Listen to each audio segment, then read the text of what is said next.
미국에서 그 AFDC라는 형태의 생활보장제도에서 템프라는 거로 바뀌었을 때 몇 가지 바뀌었는데, 그런 요소들이 실제로 우리나라에서도 아니면 최근에 뭐 다른 유럽 국가에서도 그런 내용들이 좀 담겨 있어요. 뭐 제일 중요한 거는 근로하고 연계한다는 거죠. 그리고 근로하고 연계하는 측면에서는 오늘 조금 이따 좀 자세히 다뤄볼 텐데, 근로장려 세제라는 게 상당히 많이 많은 국가에서 도입을 했고, 우리나라도 지금 한 3년 정도 됐어요. 그래서 근로장려 세제가 들어왔고, 그거를 지속적으로 높이고 있는 부분들이 있어요. 그래서 근로 부분, 그 다음에 또 하나 중요한 변화는 이러한 그 생활보장이라는 것 부분이 굉장히 임시적인 지원이다라는 성격을 많이 강조를 해요. 그러니까 실제로는 그 수급액도 좀 줄이는 성격도 있고, 수급을 주는데 상당히 기간을 짧게 한다든가 횟수를 제한한다든가 이런 것들이 좀 들어와 있는 것들이 있다, 이렇게 생각을 할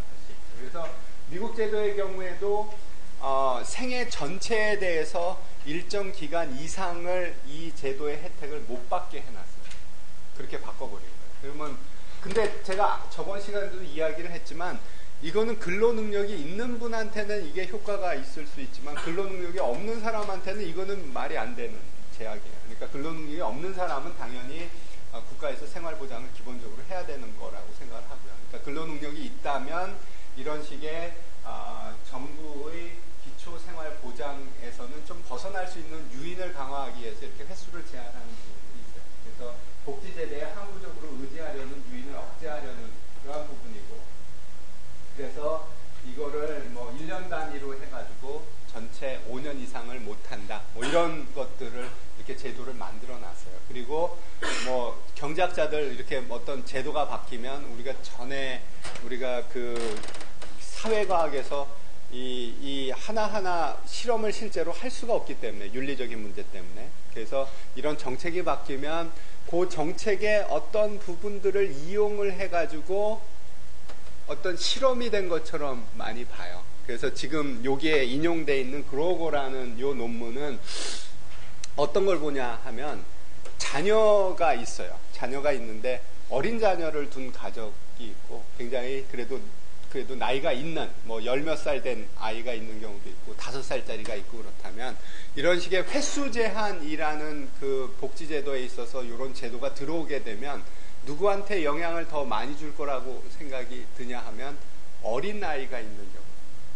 왜냐하면 어린아이가 있으면 나중에 얘가 커서라도 조금, 그러니까 완전히 독립하기 전까지는 혹시라도 우리가 경제적으로 어려움을 겪을 가능성이 있다고 생각하면 어떻게 할 가능성이 있냐면, 좀 더 내가 조금이라도 내가 할 수 있다면 탈수급해서 일을 하다가 나중에 필요할 때 다시 들어와야지 하는 생각을 할 가능성이 있다는 거예요. 자녀가 좀 이미 나이가 들어있으면 그런 요인이 조금은 작고요.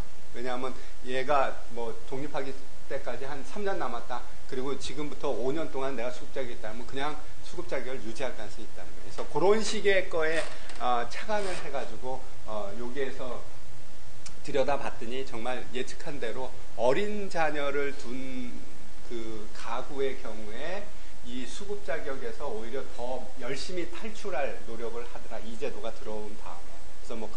그래서 이런 것들이 유인이 있다, 이런 것들을 좀 밝혀낸 부분의 논문이에요. 그래서 보시면 경제학 실증 분석 논문을 보면 어떤 방법론에 있어서 아주 최근 방법론, 좀 더 잘하는 개량 방법론, 이런 것들도 논문이 그래도 잘 출간이 되고 그러지만, 또 하나는 이런 식의 어떤 변화가 됐을 때 그 변화를 정확하게 읽어내고 거기에서 뭐가 변화했는가를 찾아내고 그걸 가지고 엄밀하게 분석하고 그거의 어떤 의미를 잘 정리하는 것들도 굉장히 중요한 논문들이에요. 그러니까 우리나라의 경우에도 예를 들어서 어저께 토론회 같은 것 중에 조세연구원에서 이제 한국 재정 패널이라는 데이터를 만들어요. 그래서 사람들을 쭉 팔로우를 하면서 이 사람들의 어떤 재정 상황, 조세 납부한 거, 어떤 정부로부터 뭔가 복지 혜택 받은 거, 이런 것들을 다 정리하는 건데, EITC가 중요한 주제죠. 그래서 EITC 받은 것들 이렇게 정리하는데, 그것도 이제 어떤 거를 보냐 하면, 우리나라 EITC가 이제 도입된 지 얼마 안 됐기 때문에 지속적으로 변화를 해요. 그러면 지속적으로 변화하면 전에 못 봤던 대상이 지금은 받게 바뀌고, 뭐 전에는 뭐 요만큼 받았던 사람이 이만큼 받게 되고 뭐 이런 것들이 있으니까 뭔가 가격이 바뀌고 대상이 바뀌고 이런 것들이 변화가 있으니까 그 사람을 이제 찾아내서 그 사람들을 어떤 효과를 찾아낼 수 있는, 식별할 수 있는 그러한 변이의 요인으로, 원인자, 거기에 있는 사람으로 요소로 찾아서 이렇게 분석을 하면 그런 효과들이 좀 나오고요. 그런 것들을 많이 들여다보고 있다, 이런 얘기를 하죠. 그리고 이거 뭐 계속 미국 제도 얘기라서 조금 뭐 그렇게 재미없을 수도 있는데, 전에는 상당히 자녀만 있다면 그 지원하는 게 굉장히 강했는데 그 부분이 여러 가지 문제가 생겼다. 미혼모 문제도 있고 뭐 이런 거에서, 그래서 여러 가지 요건들을 다는 것들이 생겼다고 그래요. 미국 제도에. 미혼모의 경우에는 부모하고 같이 거주를 해야지만 혜택을 준다. 뭐 이런 식의 어떤 요건들을 붙여서 이런 문제들, 잘못된 유인을 제공할 수 있는 것들을 좀 고치려고 하는 것들이 있다. 이렇게 이야기가 되겠습니다. 우리가 지난 시간에 전체적으로 복지를 어디에서 해야 될까, 중앙에서 해야 될까, 지방에서 해야 될까 한번 나름 이렇게 논의하면서 정리를 해봤죠. 그리고 지방에서 할 때의 가장 큰 단점이 뭐냐 하면 컴피티션이 있는데 나쁜 컴피티션이 안 해주려는 컴피티션.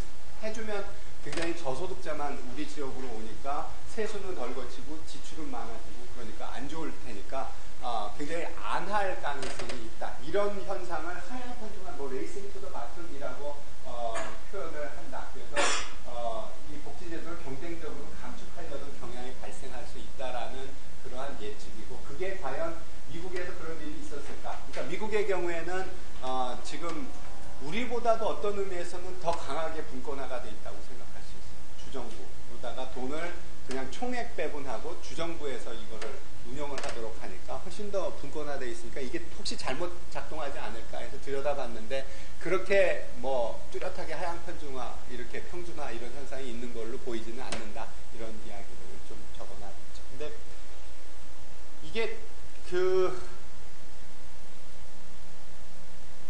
미국의 경우에는 이게 이제 주정부가 과연 우리에 해당하는 시도 지자체하고 대응이 되냐 그러면 전 좀 아닌 것 같아요. 미국의 주는 오히려 우리나라 하나하고 대응되는 것 같은 정도의 규모고, 그리고 미국의 전통 자체는 뭐냐 하면 주가 하나의 국가라고 생각을 하는 전통이 있어요. 우리가 재정 측면들을 들여다보면 우리나라의 경우에는 중앙정부가 지방 지자체들하고 재정을 상당히 많이 강하게 조정해요. 그래서 지방 교부금도 있고 지방교육 교부금도 있고 보조금 제도도 있고, 그래서 그런 것들이 다 뭐라고 생각할 수 있냐면 중앙정부가 지방정부한테 돈을 주거나 뭐를 줘서 어떤 사업을 끌고 나가는 이런 일들이 굉장히 강해요, 우리나라는. 그래서 근데 미국의 주정부는 실제로 어떠냐 하면 독립국가처럼 운영돼 있고, 연방정부가 주정부한테 보조금을 못 주게 돼 있어요. 헌법상 주지 못해요. 그러니까 다 그거를 숨겨서 주는 형태로 돼 있죠. 숨겨서 연방정부에 무슨 소득세 납부할 때, 연방소득세 납부할 때 지방정부에 납부한 세금을 감면해 준다든가 뭐 이런 식으로 숨겨서 보조금을 줘요.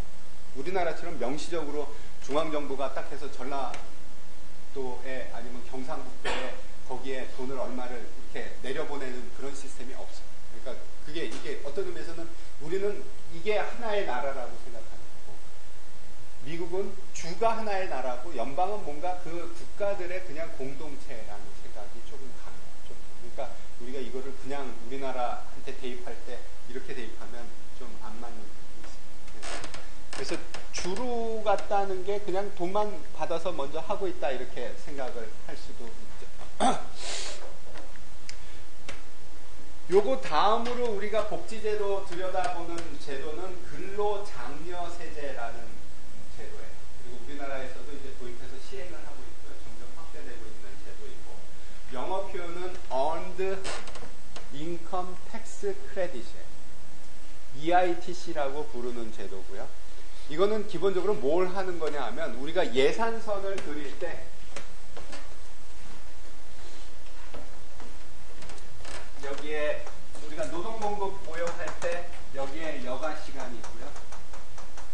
그 다음에 여기 소득이라는 두 개의 재화를 놓고, 그렇죠?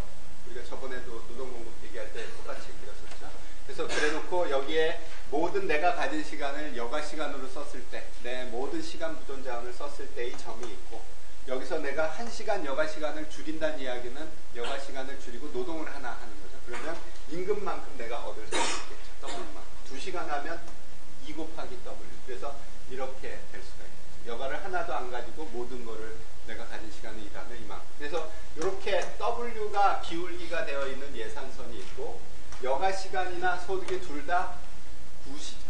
나한테 좋은 거예요. 그러니까 무차별 곡선을 그리면 이렇게 무차별 곡선이 나와서 여기에 이렇게 균형점이 있어서 여기에 이만큼 여가 시간을 갖고 이만큼 노동 시간을 갖는다. 그리고 소득은 이렇게 얻는다. 이렇게 모형을 세웠었죠. 그리고 여기에 이제 뭘 하냐면 저번에는 이제 뭐 기초생활보장제도에서 이거 얼마를 돈을 보장을 하고 그 다음에 정감시켜서 갈 수도 있고 아니면 그냥 완전 저 보충 방식으로 이렇게 갈 수도 있고 이런 이야기를 했었는데 이제 그렇게 보조금을 주는 게 아니라 그리고 그렇게 줬을 때의 문제는 뭐냐 하면 요 기울기 자체를 어떻게 하냐면 꺾어요. 이렇게 아래로 좀 평평하게 만들죠. 평평하게 만든다는 이야기는 웨이지가 낮아진다는 뜻이고 낮아진다는 얘기는 여가의 가격이 낮아져서 여가를 더 많이 쓰고 노동을 더 덜 하게 되는 그런 잘못된 유인을 준단 말이에요. 그래서 그거를 어떻게 하면 이거를 없앨 수 있을까? 그래서 오히려 노동을 조금 더 장려할 수 있을까?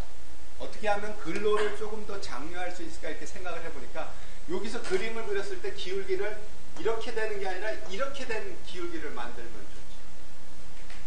그래서 실제로는 뭘 하는 거냐 하면 처음에 노동을 하기 시작하면 정부가 세금으로 뺏어가는 게 아니라 돈을 보조금으로 주는 거예요. 예를 들어서 우리나라 지금 여기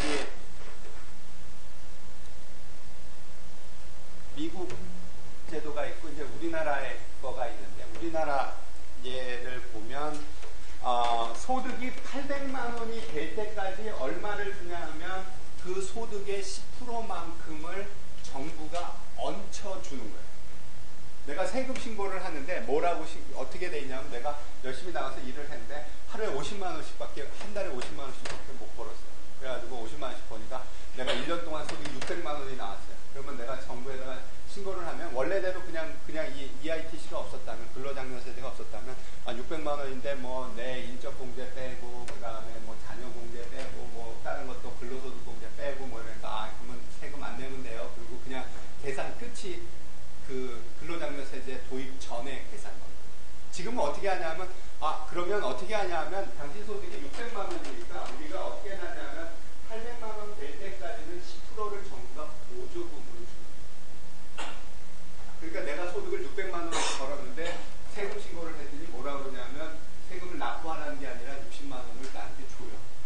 근데 원래는 세금을 돌려줘야 되는데 받은 게 없이 주는 거죠. 그러니까 실제로는 이게 세금 제도에 붙어 있는 지출 제도. 근로장려세제가 세금이냐라고 물어보면 이쪽 부분에 있어서는 최소한 아니면 여기까지는 세금이 아니다라고 얘기할 수도 있어요. 왜냐하면 세금 낸 거를 돌려주는 게 아니라 그냥 주는 거니까. 그렇죠?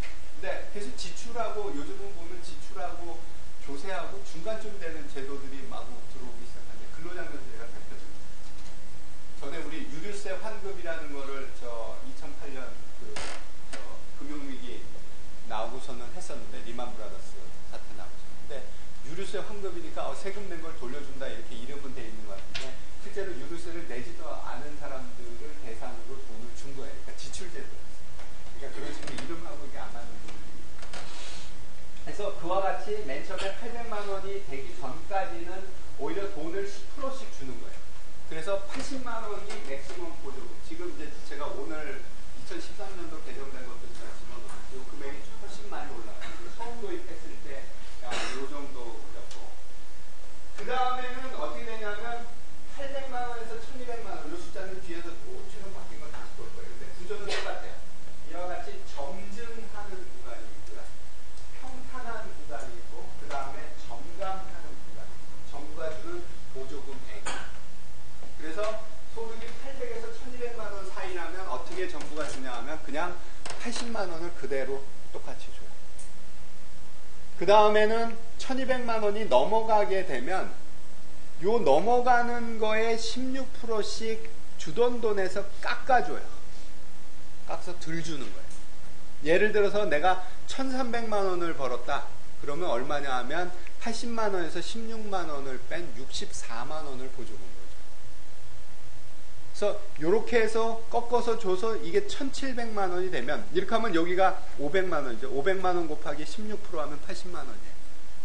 그러니까 이렇게 해서 꺾어서 여기까지 이렇게 가겠죠. 그러면 무슨 얘기냐면 소득이 1700만 원 이상이 되면 근로장려세제에서 주는 보조금이 0원이 되는 거예요. 그러니까 없어지는 거예요. 근로장려세제에서 졸업하는 형태가 돼요. 1700만 원. 그러니까 지금 근로장려세제는 어떻게 되냐면 지금 최초에 도입했을 때 1700만 원보다 소득이 낮은 사람한테 보조금을 주는데 처음에는 아주 큰 액수를 주다가 그 다음에 그냥 일정액을 주다가 그 다음에 오히려 감소시키는 액수 형태로 주는 이러한 보조금을 줘요. 이렇게 줬을 때의 과연 사람들의 행태가 어떻게 될까요? 생각을 좀 해봅시다. 일단은 점증 구간에서는 좋은 일이 있어요. 우리가 뭐 노동공급 모형 가지고 좀 더 뭐 소득효과, 대체효과 이렇게 얘기 조금 있다가 자세히 하겠지만 그냥 직관적으로 생각하면 뭐냐면 내 임금률이 어떻게 된 거예요? 오른 거예요. 10%만큼 내 임금률이 오른 거죠. 그러면 어떨 가능성이 많냐 하면 임금률이 올랐다는 얘기는 여가가 비싸졌다는 얘기고 그러니까 뭘 할 거냐 하면 노동공급을 대체 효과에 있어서만큼은 더할 효과가 생겨요. 그러니까 노동공급을 증가시킬 거죠. 평탄한 구간에서는 실제로 얘기하면 이거를 여기 그래프에다 먼저 그려보죠. 여기 그래프 그리면 어떻게 될까요? 맨 처음에는 일하기 시작하면 임금을 받는 게 아니라 여기 임금보다 10%만큼 더 받아요. 위로 올라가겠죠. 그 다음에는 똑같아요.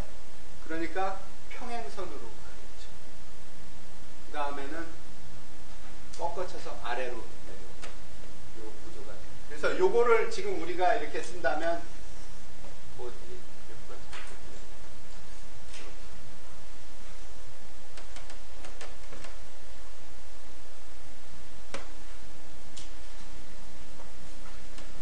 중고등학교 때 뭐 수학 선생님 이렇게 자대고 막 그림 그리고 그러잖아요. 칠판 때.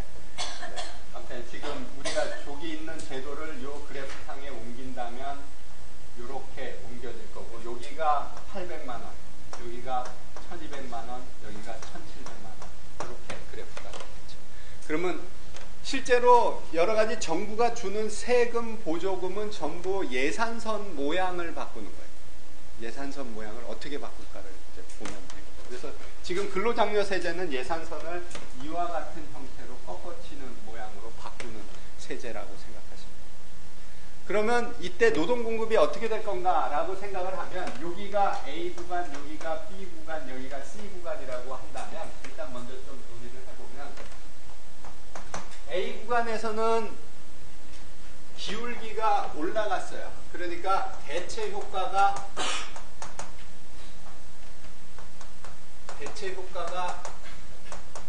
임금이 올라간 부분이니까 웨이지가 올라갔으니까 여가가 떨어지고 노동이 올라가는 이런 효과가 A에서는 등장하겠죠. A 구간. 그리고 소득 효과가 있을 테고 소득 효과는 이 사람의 소득이 원래 예상선보다 위로 올라가 있으니까 소득이 올라갔으니까 그러니까 여가가 증가하고 노동이 감소하는 그러니까 노동이 감소하는 부분이 있어서 그래서 실제로 노동이 늘지 노동이 감소할지는 정확하게는 잘 모르겠어요. 근데 아마도 A 구간에서는 노동이 증가하는 방향으로 갈 가능성이 크다고 얘기할 수 있습니다. B 구간에서는 어떤 일이 벌어지냐 하면 원래 거랑 그대로 비교한다면 평행선이에요. 그러니까 대체 효과는 없는 거예요. 소득 효과만 있죠. 그러면 노동이 여가가 정상대라면 떨어질 거니까 노동이 감소하는 효과가 있죠. 그 다음에 평탄 구간이었고요. 정감 구간에서는 웨이지가 오히려 떨어진 거예요. 우리가 생각하는 것은 마지날 부분이에요. 이 가격 부분이니까. 실제로는 세금, 세율이 16%라는 세율로 세금을 띄는 형태가 지금 여기 C 구간에. 그러니까 웨이지가 세후 요 소득이 줄어들어. 그러니까 노동을 감소시키고 소득 효과에 의해서도 노동을 감소시키는 부분에 있어서 노동이 전체적으로 감소. 그래서 우리가 종합적인 효과를 보게 되면 실제로는 노동이 그렇게 감소할 것 같은 생각이 들어요. 그리고 실제로 근로장려 세제가 근로 시간을 늘리는 효과에 대한 실증 분석들을 보면 별로 효과가 없다라는 결과들이 꽤 많아요. 그리고 그거는 이론적으로 생각할 때 어떠냐면 이 세 개가 다 동시에 등장을 하고 실제로는 더 많은 구간에 있어서 B와 C라는 구간에 있어서는 오히려 노동이 감소할 가능성이 더 크기 때문에 그 노동이 감소할 거라고 이론적으로 예측되기 때문에 아마도 노동 시간은 별로 그렇게 많이 늘지는 못할 거다. 그런데 뭐가 실제로는 효과가 있냐 하면 어떤 사람이 요렇게 무차별 곡선이 맨 처음에 생겼다고 해봅시다. 그러니까 굉장히 이렇게 가파른 거예요.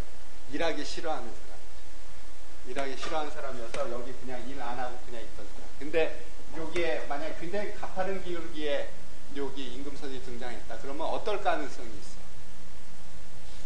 좀 위로 갈 가능성이 있어요. 그렇죠? 그러니까 어떤 변화들이 A라는 부분에서 나오는 것들이 어떤 변화일 가능성이 많냐 하면 노동시간을 느리는 그 변화인데 실제로는 1시간 하다가 5시간 느리는 게 아니라 노동시장에 없다가 들어오는 사람이 꽤 많을 가능성이 있어요. 그래서 A라는 부분에서는 노동시장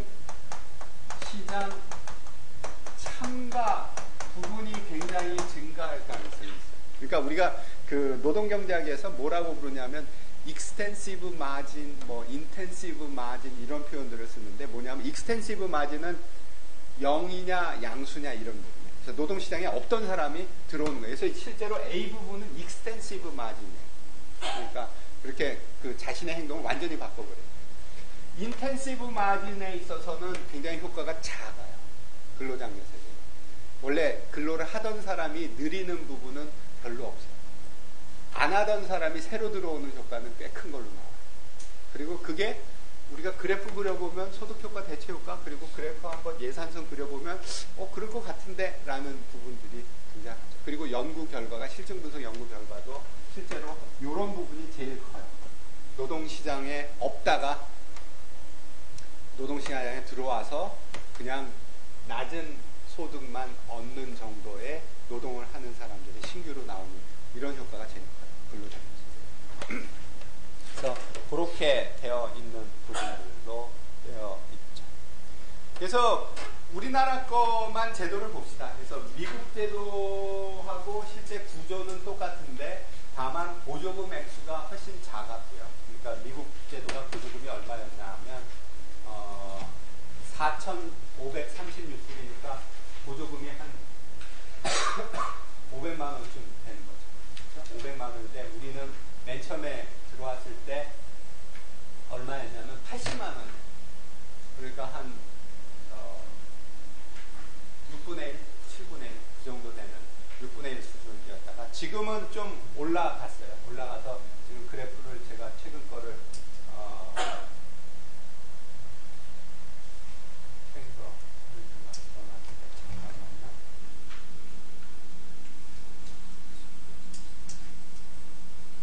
이게 올해 그 세법 개정안 설명 자료에 나와 있는 거 인용인데 제가 아마 그래프들 이런 거 막 인용하면 이제 저 녹화되고 있어서 인용처를 안 밝히면 안 돼서 뭐 기획재정부에서 나온 자료에 의하면 EITC 우리나라의 경우에 지금 현재 1인 가구한테도 주고요. 그 부분은 상당히 작아요. 오히려 맨 처음 했던 것보다는 더 작아요. 600, 1000으로 돼 있고 70만 원, 아까 80만 원인데.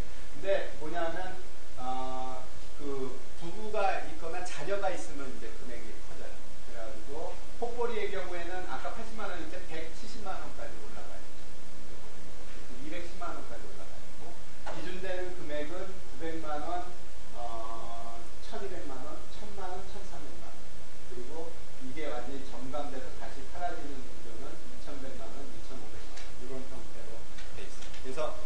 근로장려세제 혜택을 받으려면 물론 자신의 소득이 2,100만 원이나 2,500만 원보다 낮아야 되는 겁니다. 그리고 자산 조사를 또 해요. 재산이 1억 4천인가 보다 작아요. 1억 4천보다 작으면 그리고 만약에 자녀가 있다면 요거의 요건이 되고요. 요쪽에 호벌이나 맞벌이 요건이 되고, 그리고 만약에 부부가 둘 다 일하는데 그 소득이 뭐 이렇게 낮게 되면 이렇게 훨씬 더 좀 많이 받게 되는 부분이 있어요. 그리고 올해 제도를 바꾸면서 근로장려세제를 실제 의미에 있어서는 굉장히 크게 늘린 거예요. 왜냐하면 전에는 근로장려세제가 그냥 자녀 수까지 배려해서 자녀 수에 대한 것까지 그냥 그 안에 넣어서 돈을 줬다가 요번에는 두 개를 분리를 했어요. 그래서 EITC라는 거하고 자녀 세액공제라는 제도를 자녀장려금, 그 CTC, 뭐 차일드 텍스 크레딧이라는 거를 새로 만들어요. 그래서 어떻게 하냐면 자녀를 한 명을 두고 있으면 텍스 크레딧을 그 모든 납세자한테 30만 원을 주는 거예요. 근데 소득이 작게 되면 예를 들어서 소득이 2,100만 원보다 호벌이 맞벌이 있었죠. 그래서 호벌이의 경우에는 2,100만 원보다 작다면 어떻게 되냐면 50만 원을 주는 거예요. 그러니까 20만 원큼 더 주는 거예요. 그래서 보조금 액수가 아까 얘기했던 금액보다 20만 원씩 더 있는 거예요. 자녀가 2명이라면 아까 얘기했던 것보다 다른 조세 부분까지 고려한다면 60만 원만큼 받습니다. 그 다음에 자녀 3명이 있다면 여기에 60만 원씩 더 있는 거라고 생각하시면 됩니다. 그래서 이런 식으로 근로장려하고 자녀하고를 자녀장려금을 합쳐놨고, 그래서 금액이 맥시멈으로 가면 아까 얘기했던 금액보다 좀 더 높죠. 근로장려하고 그 다음에 CTC까지 합치면 자녀장려금까지 합치면 최대 액수가 310만 원까지 받을 수가 있어요. 그러니까 만약에 부부가 같이 일하는데 전체 소득이 1,000만 원, 1,300만 원밖에 안 된다. 그러면 310만 원 정도를 보조금으로 정부로 세액공제 형태로 받을 수 있는 부분들이 있어요. 그래서 이런 형태로 돼 있고요. 그리고 일단은 우리나라 얘기 먼저 좀 해서 정리를, 제도권을 먼저 좀 해놓고 실증 분석 이야기를 시작을 해봅시다. 그래서 결혼 여부하고 맞벌이 여부에 따라서 차등돼 있죠. 아까 그래프 보시면. 그리고 제가 우리 그냥 강의 자료실에다가 세법 개정안 제가 올려놓을게요, 오늘. 그러면 그거 그냥 요 그래프를 볼 수 있을 거예요. 그리고 누구한테 돈을 주냐 하면 총소득 4천만 원 이하로서 부양 자녀가 있는 경우에 자녀장려금까지 또 추가적으로 주고 있고요. 그리고 재산에 대한, 전에는 주택을 가지고 있으면 무조건 안 되는 걸로 돼 있었어요. 근데 그게 아니라 그냥 주택을 포함한 재산으로 계산을 해서 1억 4천만 원 미만인 경우에 지급하는 것으로 돼 있고, 그 1억에서 1억 4천 원 사이에는 금액을 감액하는 형태로 이렇게 돼 있어요. 그래서 우리가 맨 처음 이거 얘기할 때 자산조사 한다고 얘기를 했었죠. 민테스티드 된 그러한 보조금들이 많다고 그랬는데, 지금 우리나라 근로장려세제도 당연히 민테스트 돼 있고, 그러니까 민테스트에서 민테스트가 돼 있어서 돼 있고. 그리고 하나 그 제도가 바뀌어 있는 게 뭐냐면, 전에 슬라이드에는 요걸 문제로다가 지적하고 있었어요. 뭐냐면 이 근로장려세제하고 기초생활보장제도가 분리돼 있어요. 그러니까 무슨 얘기냐면, 기초생활보장제도에 들어가 있는 사람은 근로장려를 받을 수 없게끔 거부돼 있어요.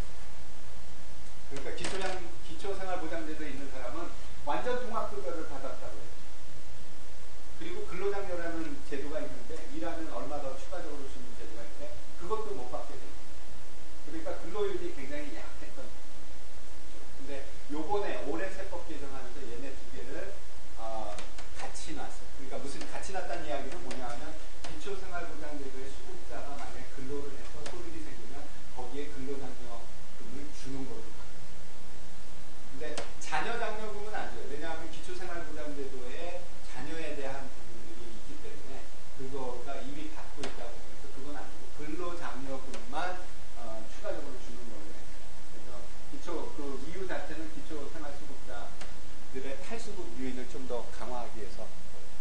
종합급여 하다가 개별급여로 바뀌었고, 또 근로장려세제, 근로장려금을 못 받던 형태였는데 근로장려금을 받는 형태로 해서 뭔가 근로유인을 강화시키는 방향으로 기초생활 그 보장제도를 바꾸고 있어요. 그래서 그런 식으로 지금 제도가 바뀌고 있다.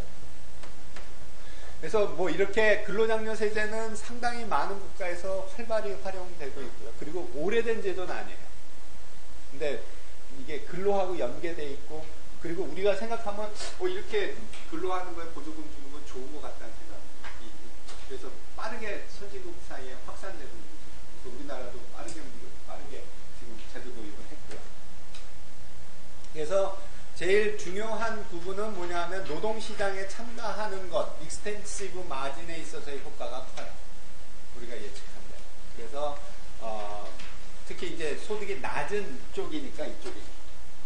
그러니까 미국의 이제 실증 분석을 해보면 싱글맘의 경우에 전혀 노동을 안 하다가 근로장려 세제가 생기면서 노동시장에 들어오는 행태를 바꾸는 이러한 것들이 많이 관찰이 된다. 그래서 고용 증가율이 그동안에 84에서 96년 사이에 8.7%포인트가 증가했는데 그 중에 절반 넘게가 EITC 때문이다. 이렇게 계량 분석을 나온 거예요. 그래서 상당히 EITC가 노동 시장에 참여하는 거에 대한 효과는 굉장히 크다. 그리고 이제 그 경활의 전체 증가하는 거에는 35%가 EITC고, 그리고 경활 중에서 노동 실제로 해야지만 EITC를 받는 거니까 어떻게 노동 고용된 걸 보면 좀 더 효과가 큰 걸로 나오죠. 그래서 이렇게 나오고요.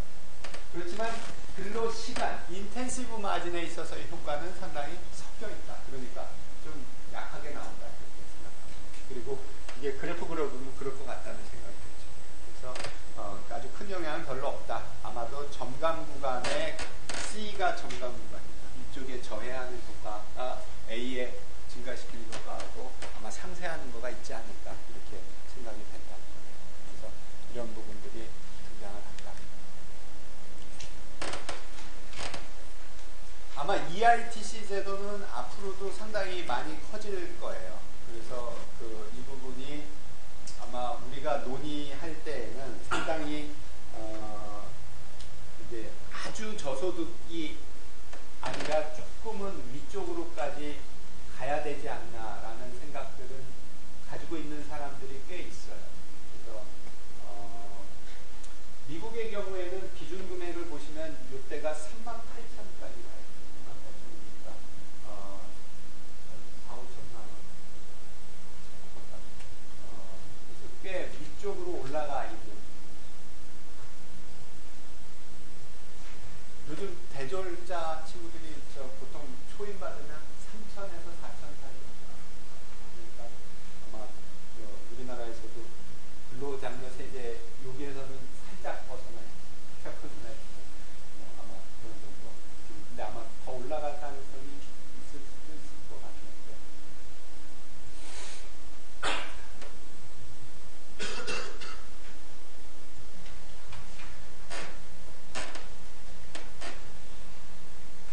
보조소득을 보장하는 제도들이 있는데 이 부분은 뭐 우리가 그렇게 많이 사용 안 하고 있기 때문에 그냥 살짝 넘어가서, 그 다음에 의료 쪽에 미국에서 주는 제도가 메디케이드예요. 저소득층의 의료에 대해서 급여 형태로 주는 형태가 메디케이드고, 우리나라의 제도는 이거랑 대응되는 제도는 기초생활보장제도의 의료수급, 현물 중에 의료수급권이라고 생각하시면 돼요.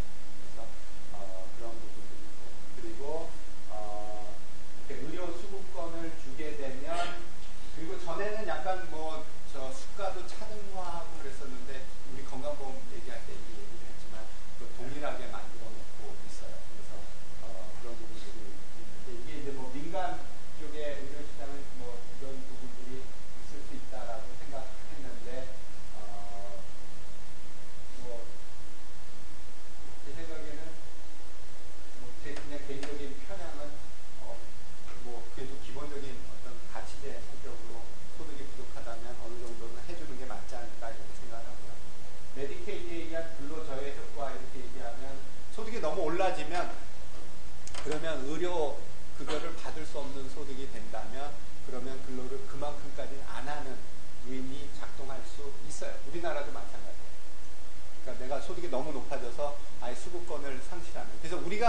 현재는 어떻게 돼 있냐면 통합급여로 해가지고 얼마 이하면 그냥 기초생활보장제도로 들어가는데 그거를 그냥 했더니 탈수급을 안 하고 그냥 계속 돈만 그냥 받고 일을 안 하니까 어떻게 했냐면 이거를 펼쳤어요.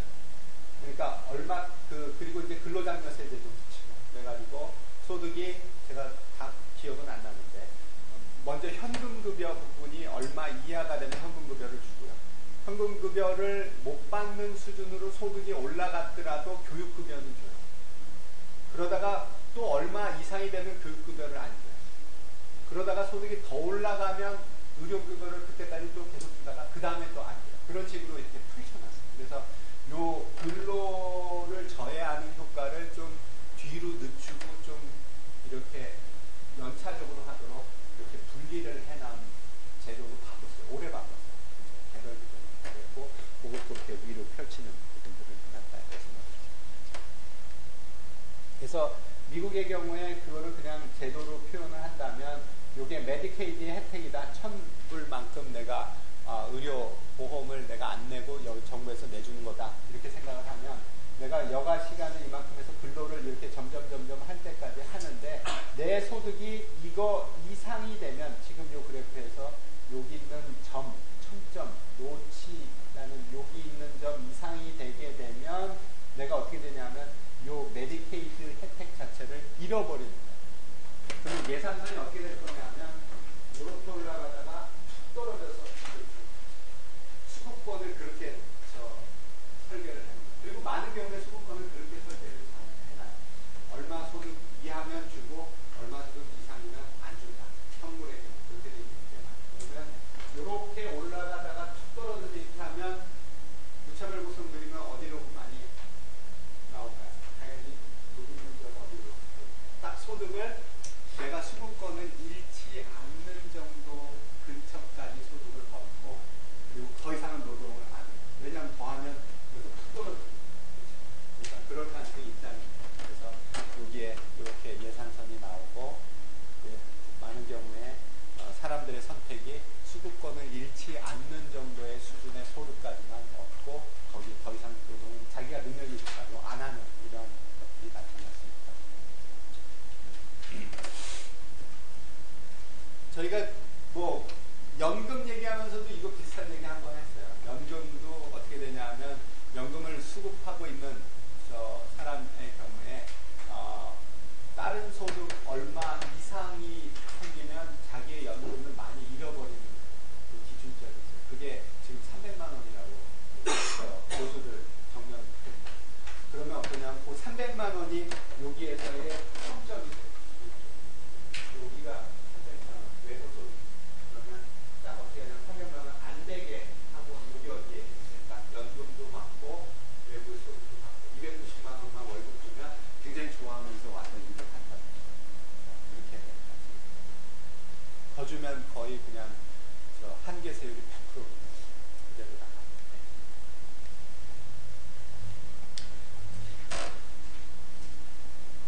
소득보장과 관련돼서 또 하나의 제도는 실업보험 제도가 있어요. 우리나라에서는 고용보험이라고 부르죠.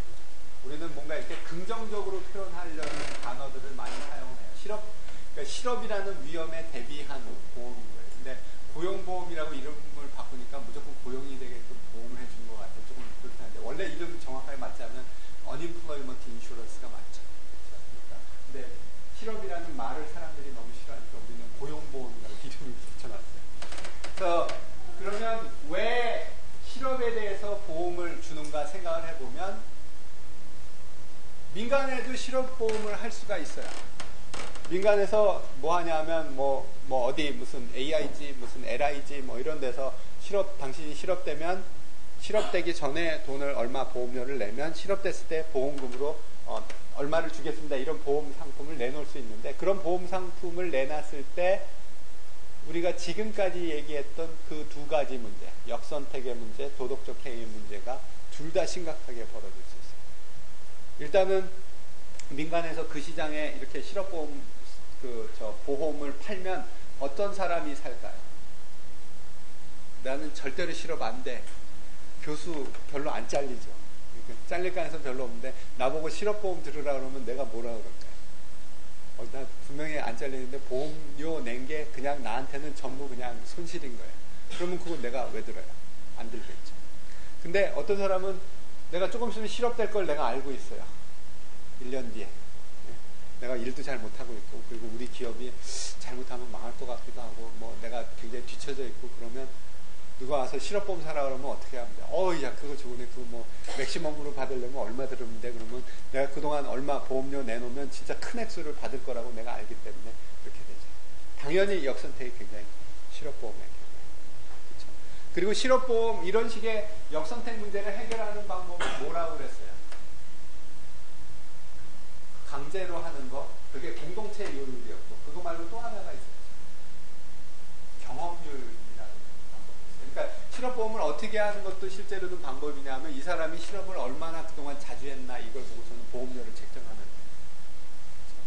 그리고 그런 부분이 약간 우리나라 고용보험엔 들어있어요. 근데 우리나라의 고용보험은 실제로 기업에서 납부를 해요.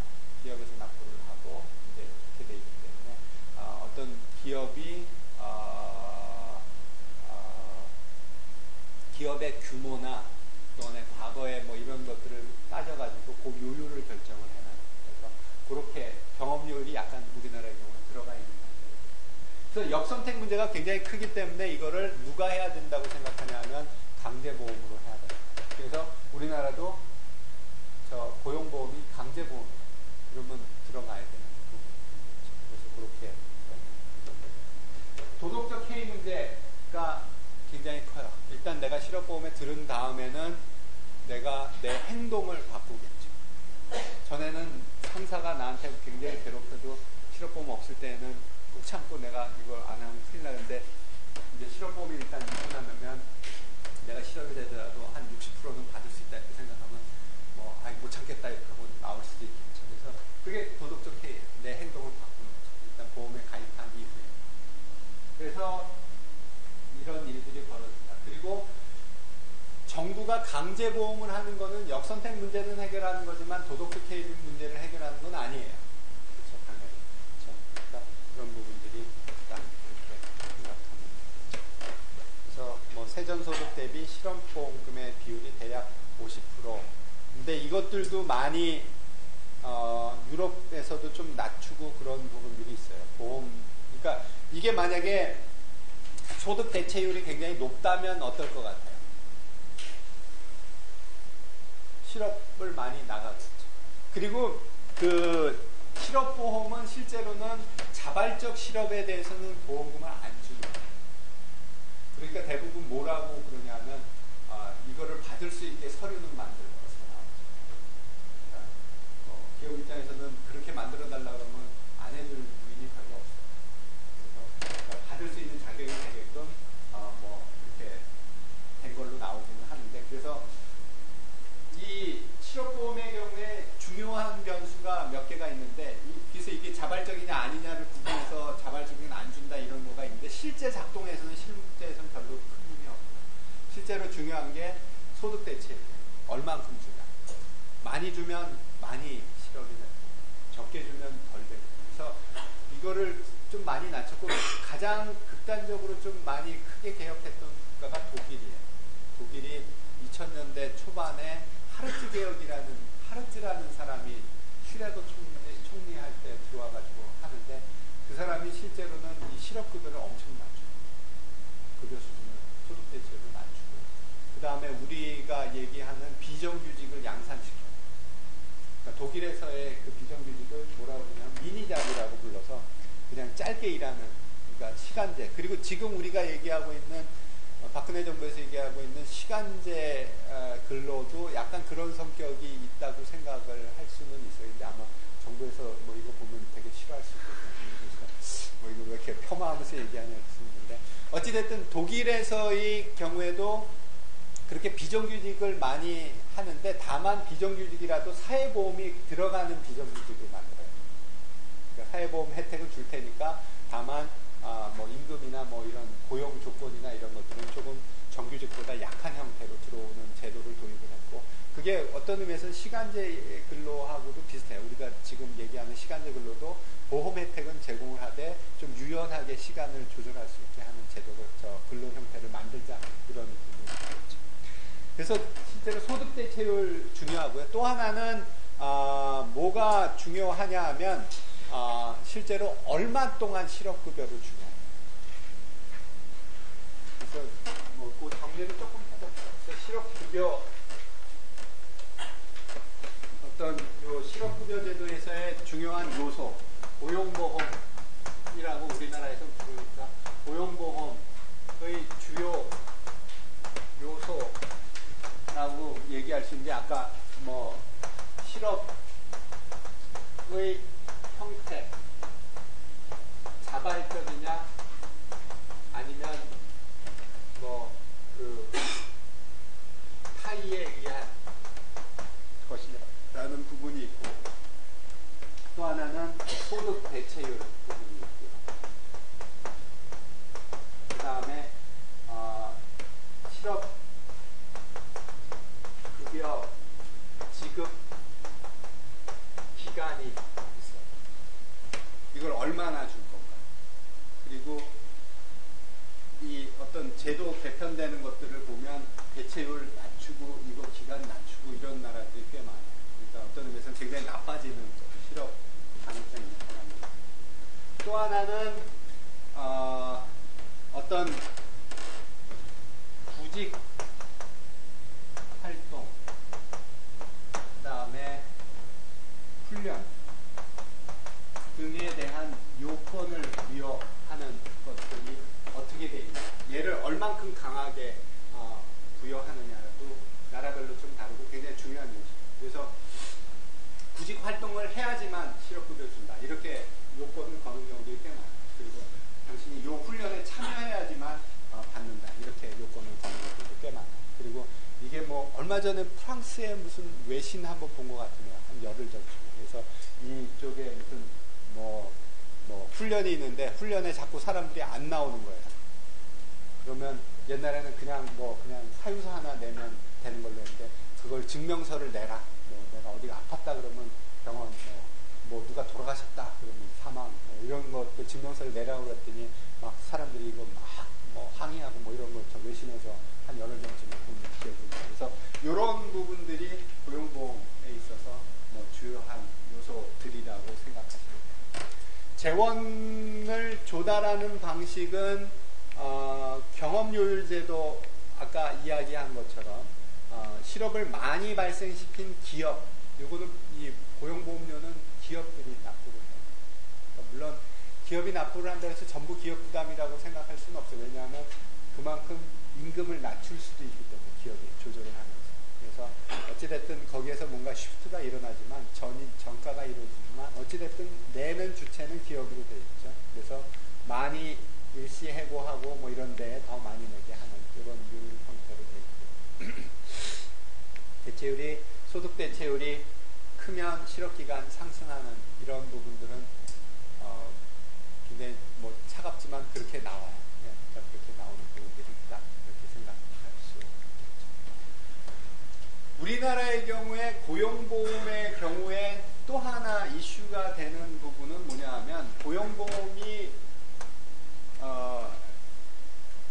할 수 있는 일이 사후에 실업됐을 때 돈을 주는 것도 있지만, 좀 더 적극적으로 생각하면 실업될 가능성을 줄이는 부분들도 고용보험이 해야 된다고 생각을 해요.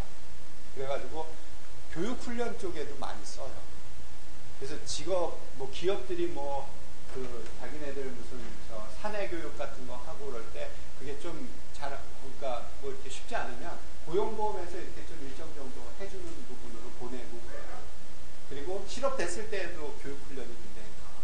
그래서 이런 교육훈련이라는 부분이 고용보험 쪽에서 생각보다 많이 돈을 써요. 고용보험, 우리나라에서도. 그래서 그리고 고용보험이 돈이 생각보다 많고 약간 여유도 있어요. 그러면 여기서 교육훈련 이거 좀 잘하는 거 미리 좀 선제적으로 하는 거 하면 좋을 것 같죠. 실업자 생겼을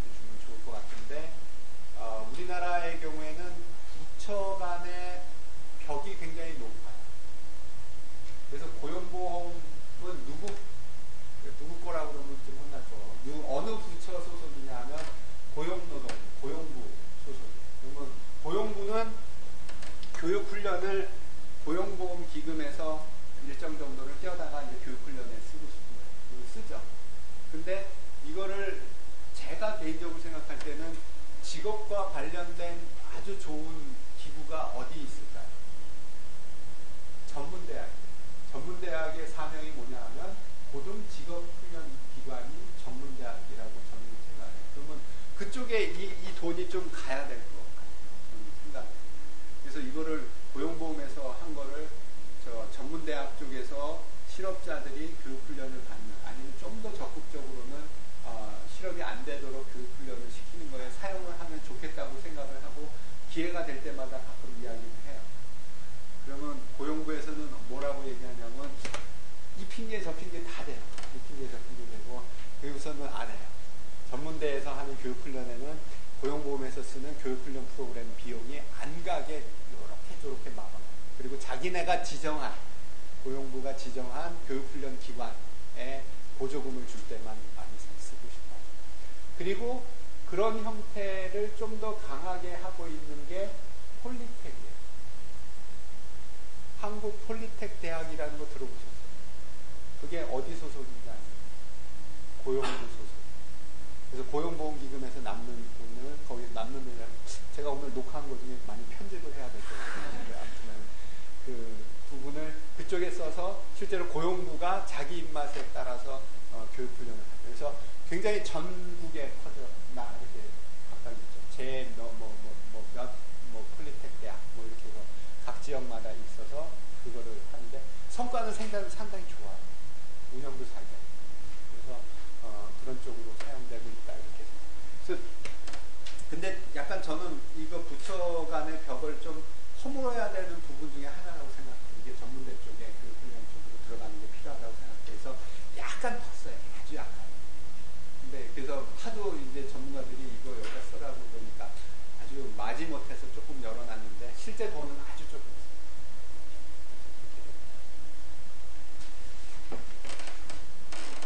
미국에 있는 제도인데 식품 구매권이라는 거를 바우처 형태로 주는 제도가 있어요. 근데 우리나라에는 아직은 안 쓰는 제도. 그러니까 영어 표현으로 푸드 스탬프라고 그러죠. 푸드 스탬프 그러면 그 용어들 가끔 등장 잘 해요. 푸드 스탬프라는 거 하는데 이거는 우리가 전에 현금급여, 현물급여 이거 나눌 때 현물이 가지는 장점이 뭐냐면 그 해당 재화의 소비를 이끄는 거죠. 그러니까 어떤 식품, 아동의 건강을 위해서 지출을 해야 되는데 부모가 돈으로 줬더니 자기 담배 피고 술 마시고 도박에 써버리면 안 되니까 이거를 그냥 쿠폰을 주는 거예요. 그래서 이걸 들고 가서 그로서리 스토어 가서 자기가 사고 돈 대신에 그걸로 낼 수 있게 해주는 그러한 그래서 그렇게 되는 부분으로 식품 구매권을 하는데 그러면 과연 그러면 이거 안 주면 식품 소비를 좀 덜하고 영양 상태가 나빠지냐 그러면 약간 그런 부분들이 있는 것 같다. 근데 영양 상태까지 나빠질 정도는 아닌 것 같다. 이렇게 되는 부분들이 있지만 그래도 지난 시간에 얘기한 것처럼 기본적인 식품을 소비하는 것을 어떤 가치제라고 생각을 한다면 그 가치제의 소비를 한다는 측면에서 그리고 일단 푸드 스탬프라는 게 생겨가지고 이게 활용이 되면 그거를 쓰는 사람이나 그걸 받는 사람이나 바뀌는 걸 꺼려해요. 그래서 일단은 한번 현물급여가 생기면 그걸 없애기가 쉽지 않죠. 그래서 계속 이런 것들이 되고 있다 이렇게 생각합니다. 우리나라의 경우에는 그 푸드 스탬프는 없어요. 근데 아무튼간에 그렇게 되고요. 그 다음에 또 하나의 그 보조 형태가 주거에 대한 주택에 대한 급여를 하는 부분입니다. 그러니까 결국은 우리가 이 개념들 보면 다 가치제예요. 교육, 의료, 돌봄, 주택 이런 것들에 대해서 아주 기본적으로 삶을 유지하기 위해서 필요한 재화들에 대해서 정부가 개입해야 된다. 현물로 개입할 때. 그래서 주거에 대한 지원들이 들어와 있는 것으로 생각하면 그래서 미국의 경우 먼저 간단하게 얘기하고 우리나라 거 제가 새로 정리해 왔어요. 우리나라 거 얘기를 좀 해봅시다. 정부가 직접 공공주택을 건설하거나 아니면 임대료를 지원하는 두 가지 형태를 미국의 경우 하고 있대요. 그러니까 공공주택을 건설, 우리나라도 공공주택을 건설하는 거 임대료 지원을 하는데 공공주택을 해놓고서는 그 안에 임대료를 지원하는 형태가 많아요. 우리나라의 경우는 기초생활수급자는 그냥 정말로 주택급여가 있고요. 다음 슬라이드에서 제가 정리해놨는데 그거 말고 일반적인 거는 가장 최근에는 어디로 전부 모아져 있냐면 보금자리 주택이라는 정책으로 모아져 있어요. 그래서 그 안에 보면 LH공사가 아니면 SH공사가 이런 공공주택들을 짓고 그거를 저소득층한테 일정 요건으로다가 거기에 살 수 있는 권한들을 주고 임대료를 깎아주고 이런 부분들. 그래서 그런 형태로 돼 있고 아예 민간에 가 있는데 기초생활보장제도는 아닌 다른 사람들에 대해서 보조금을 주는 제도는 없어요. 근데 미국의 경우에는 아마 조금 우리보다 기초생보다 조금 넓게 있는 것 같고 그리고 어떤 의미에서는 서브프라임 모기지 사태가 이거하고 연관돼 있어요. 서브프라임 모기지 사태는 아시죠? 그러니까 우리가 그게 이제 2008년 리만 브라더스 이렇게 파산될 때 그 전에 뭐 아주 중요한 원인이 뭐냐 그러면 미국은 자가주택을 보유하는 게 굉장히 중요하다고 생각을 하는 정책 기조가 있어요. 그런데 저소득층이 자가주택을 잘 못 갔죠. 그러니까 어떻게 했냐면 저소득층이 자기 집을 샀을 때 모기지를 살 때 그거를 뭐라고 부르냐 하면 서브프라임이라고 불러요. 프라임이 보통 아주 좋은 거 프라임이라는 뜻인데 그거보다 아래 단계라는 뜻으로 서브프라임 모기지가 되죠. 저소득층이 주택을 샀을 때는 위험도가 더 높으니까 못 갚을 가능성이 높고 그러니까 이자율도 높고 좀 그런 형태로 돼 있던 게 서브프라임이에요. 근데 그거를 정부가 보조를 하는 거예요. 굉장히 강합니다. 그래서 실제로 어느 정도까지 보조를 한 거냐면 실제로 거의 주택값이 만약에 오르고 그렇게 된다면 거의 자기가 사는데 비용이 안 들 정도까지 보조를. 그러면 저소득층이 어떻게 할 거냐면 내가 소득이 굉장히 보장이 안 돼 있고 내가 별로 잘 못 벌 거라도 굉장히 그걸 많이 빌리겠죠. 그래서 그걸 굉장히 많이 주택들을 구입을 했어요. 그리고 그 서브프라임 모기지를 이용을 했고 그랬는데 그걸 또 바탕으로 해서 파생상품을 만들어놨죠. 서브프라임 모기지를 기반으로 해서 그거를 베이스로 해가지고 다른 파생상품을 만들어가지고 팔았는데 서브프라임이 좀 흔들리니까 파생상품은 요거에 몇 배로다가 불려나 있는 거니까 그게 파산이 됩니다.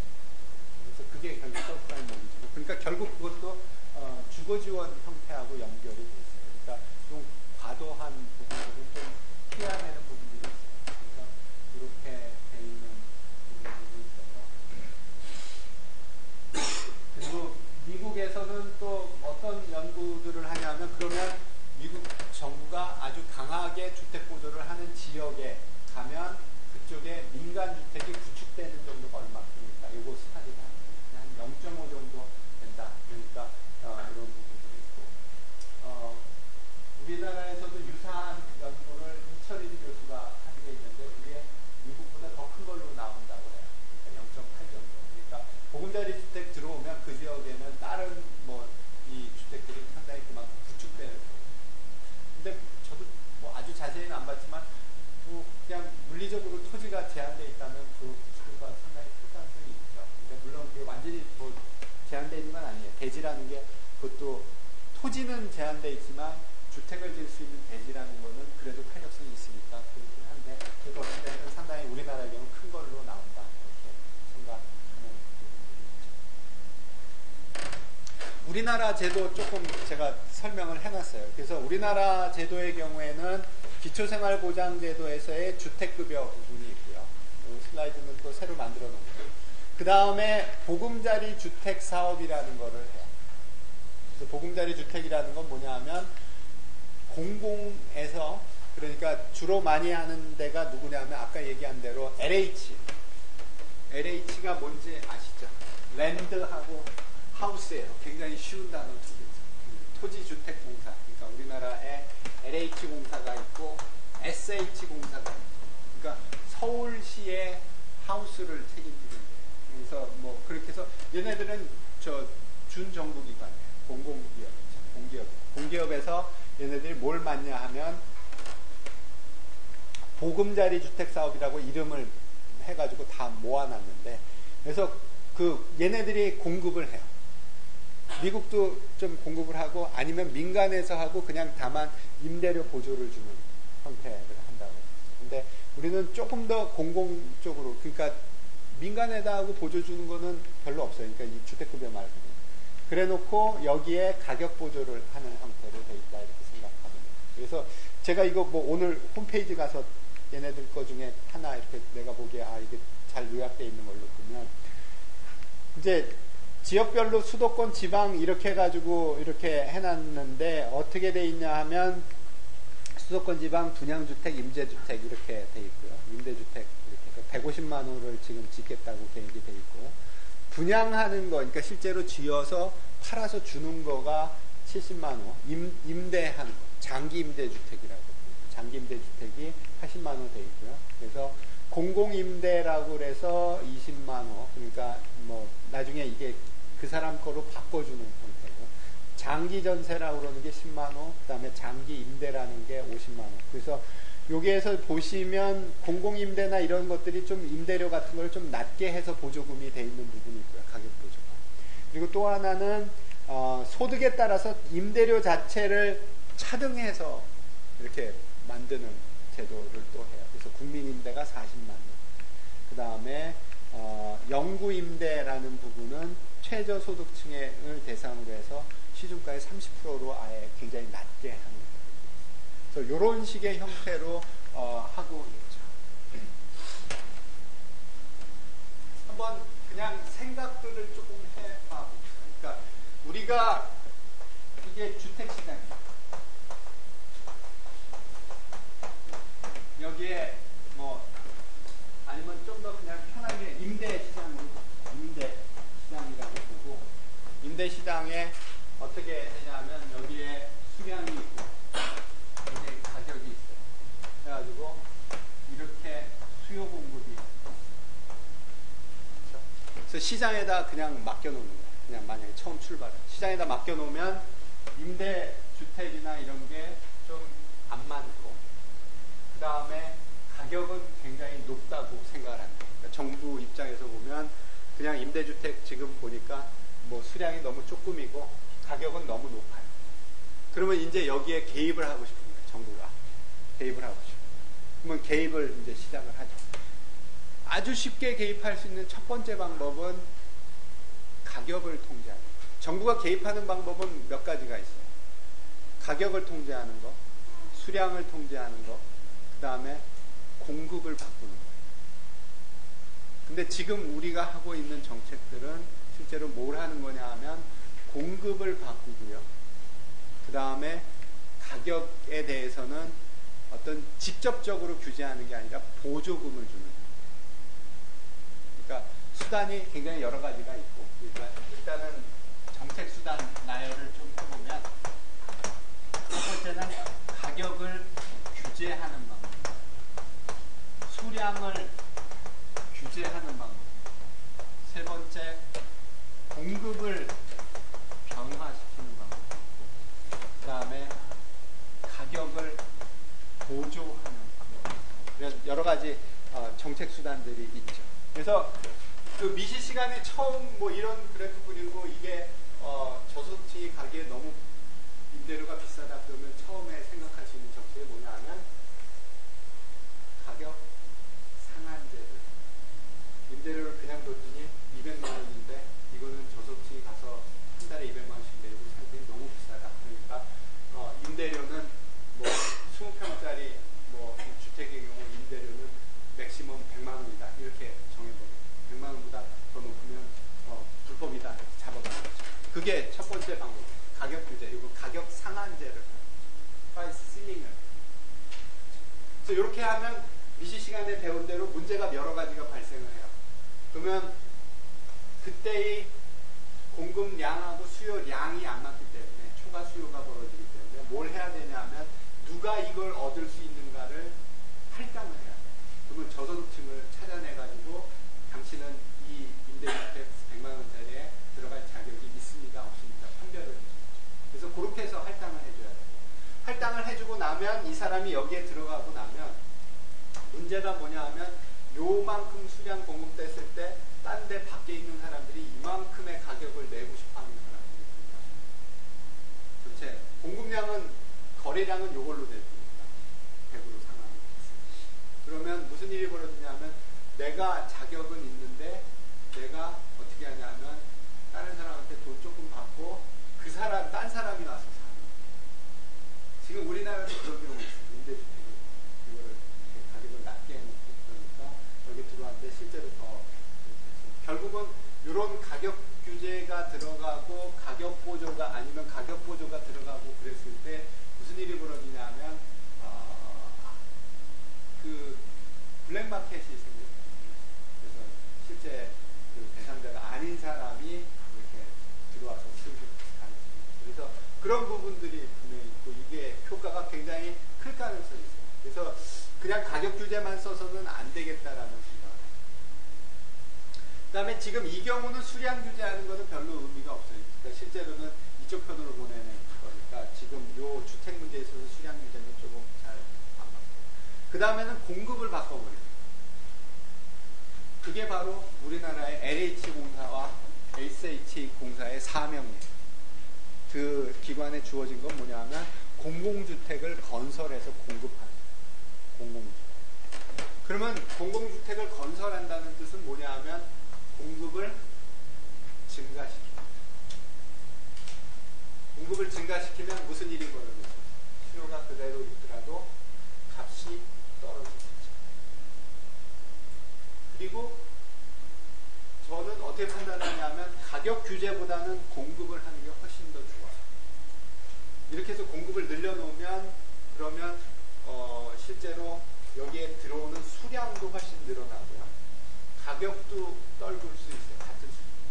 그러니까 어떤 의미에서는 보통 뭐 우리가 공공 부분이 어떤 시장에 들어가는 걸 반대를 많이 하죠. 왜냐하면 상대적으로 비효율적인 부분들이 있고 관료적인 부분이 들어갈 수 있고 왜곡시킬 수 있고 그러니까 안 좋은데 주택시장 같이 뭔가 가치제라고 생각하고 뭐 이렇게 한다면 가격 규제라는 수단을 쓰는 것보다는 차라리 공공주택 건설하는 게 더 나을 수 있어요. 이렇게 바꿔버려요.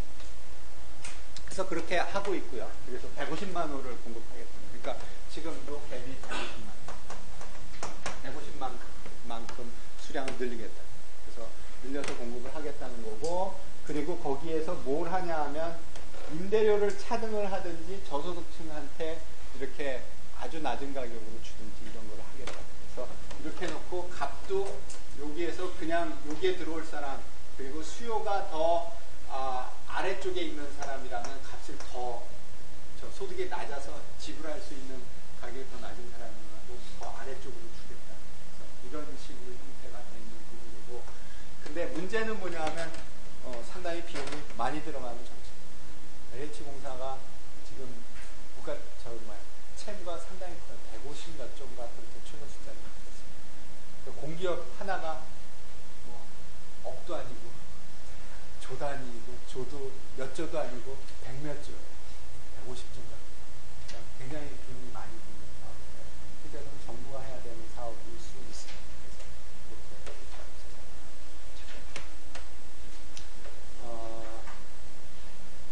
소득 요게 요거밖에 안 되기 때문에 요거 오늘은 여기까지 일단 합시다. 제가 다음 시간에 할 거는 제가 그 모아정지는 얘기했었죠. 그러니까 복지제도에 대한 것들 한번 전반적으로 우리나라 거의 어떤 추이, 그 다음에 국제적으로 비교하는 거 그거를 좀 이렇게 해서 해봤고요. 그래서 오늘 그거 자료 올려놓고 그 다음에 요 세법 개정안 자료 올려놓고